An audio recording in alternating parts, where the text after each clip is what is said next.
What's going on, guys? It's Solace here. I'm back with another video. I'm tired of watching. I've spent a lot of time in my life being an observer, someone who has gained a lot of ability to discern and perceive a lot of things much more efficiently and deeply than most people. And I think all these years I spent observing, I've become stuck in this idea that I cannot live my own life and that I have to constantly observe others and learn from them without actually enacting on what I believe I'm learning. This comes into play where I was talking about in a previous video where I couldn't understand how to be social and pursue my dreams, but I can do both. I've been social ever since I made that I Got It video, and it's broken every single line of thought I've ever had about what I thought it meant to be me and to pursue my dreams. It's shocking to me that I thought that being an observer and a grinder, a person that's locked in on their dream, was the only route to growth as an individual. And I think me coming to this realization and speaking on it hopefully can help a lot of other people understand that being an observer is not living. You can take the time to observe and just kind of realize you're just consciousness. But I think when you take that idea of consciousness and you completely get rid of it and you believe your identity is someone only meant to observe, you remove your experience of living. I spent so many years taking back seats conversations, allowing myself to fade into the background just to watch, alienating myself before I even had time to even make an impression on the room.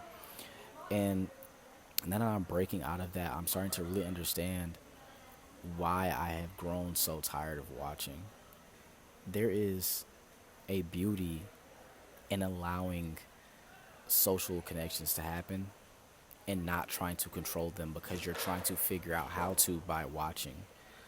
Me watching is me looking for a factor of control when there is none. In all my years of watching conversation, all my years of watching connections, watching relationships, and never really being a part of them, I've been looking for this idea of control to soothe my ego. As an observer, you control your participation. You control how much you put yourself into a conversation consciously because you're not actually there. You're just watching. You're letting it happen, and you're just watching. So there's no way for you to look at it and be like, "Well, I couldn't do anything about it, and it's my fault because I actually tried. I tried to have that relationship. I tried to have that conversation with that person, and it didn't work out." But instead, you're just allowing these conversations around you to happen. You're the person at the table that lets everybody else talk first. You're the person that stands in the back of the line, talks to nobody. You're the person that sits in the back of the class and isolates themselves and just watches everybody else make their friends. And the narrative I began to feed myself when I would put myself in that situation is, oh, I'm forever going to be like this. Nobody's ever going to come talk to me. But you made it so. You're in control of that observer narrative. That the very control you're seeking by trying to observe conversations and study people and figure out what you need to say next is the same amount of control you have over yourself, and you don't even realize it. You believe the control you're seeking is going to be a line you hear in a conversation or a starter pack of sentences to say to somebody you just met, but really the control just lies within you the whole time, and it's just as simple as you getting up and just jumping into that conversation. Why not? What do you have to lose? What I'm also beginning to learn about no longer wanting to just stand by and watch is the beauty in being misinterpreted. I used to hate being misunderstood. I used to hate being misinterpreted. I used to hate allowing people to come up with their own definitions of who they thought I was. But there's a beauty in that because in a way, when you're so sure of yourself, you're so sure of who you are, you open up the door to new perspectives of how other people see the world without wanting to change that. It's a place of acceptance I'm beginning to see myself reach without the need to question if I'm ever going to reach it. I'm starting to really feel that intrinsically. When I see people and hear people say or make things about me that don't make sense to me, my first thought is still like, what's wrong with it? But my next thought is inquiry. It's like I'm wanting to ask why instead of just getting so shelled up and defensive.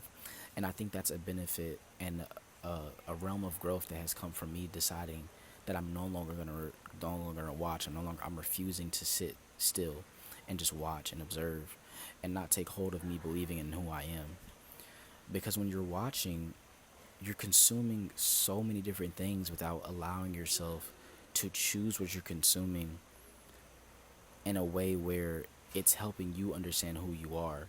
You're just consuming all these things, believing you're not good enough to have this conversation. You're tricking yourself to believe you can't do certain things. And whole time, you're more than capable of having these conversations you're watching everybody have. You're more than capable of being just as social as your best friend or somebody else you admire who's social. And you don't have to do it for the same reasons they might be doing it, but you're doing it for you, and you're doing it for your growth, and you're doing it because you know who you are. And I think the only way you truly allow yourself to grow into who you are is allow people to challenge it without having to change the challenge, or even having to challenge it back, or even having to change their interpretation of you, just allowing it to happen. Because oftentimes we just fall for the rage bait that people throw at us, which is really just projections. Like, people are going to always have an opinion about you. It doesn't matter if you sit back and observe, it doesn't matter if you choose to participate. People are always going to have a perception about you don't want, and that's okay. It's fine. Let it happen. It's gonna happen. You can't do nothing about it. Just let it happen. Sit with that. Deal with that. There is no stress that comes from it. You're making yourself stressed. Just deal with it. And that's what I've been learning. I've been teaching myself that. And it's bringing me to a place intrinsically where I sense there's so much growth beyond the horizon that I thought was my limit. Like, I thought my limit of growth was here. And I'm seeing over it, and I'm like, oh, there's so much more for me to learn about myself. There's so much more for me to experience in life. And I'm very excited to, like, figure out a way to not only go over the horizon but share that with you guys, because there's so many things I want to do.